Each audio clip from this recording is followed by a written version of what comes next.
In today's video, I'm going to teach you how to enable or disable guided access time spoken before time ends. So I'm starting off on my iPhone home screen, and the first thing I'm going to do is open the settings app. I'll tap on settings, let it load in, and once it's open, you should see the usual list of options. From here, I'm heading into accessibility. I'm scrolling down just a little bit until I find accessibility, and I'll tap that.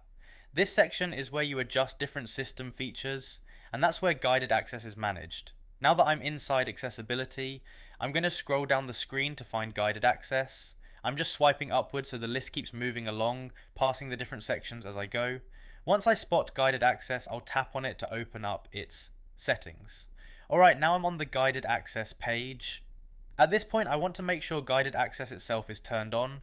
So I'm looking at the toggle at the top and tapping it to enable it. You'll see the switch change right away, and that means the feature is active. Once that's done, I'm going to tap on time limits. That takes me into another screen with more options related to timing and alerts. After it opens, I'm looking for the setting labeled speak. Here's the speak toggle, and this is what controls whether the remaining time is spoken aloud before it ends. So I'm tapping the switch to turn speak on. As soon as I tap it, the toggle updates to show it's enabled. If you decide you don't want the spoken warning, you can come back here anytime and tap it again to turn it off.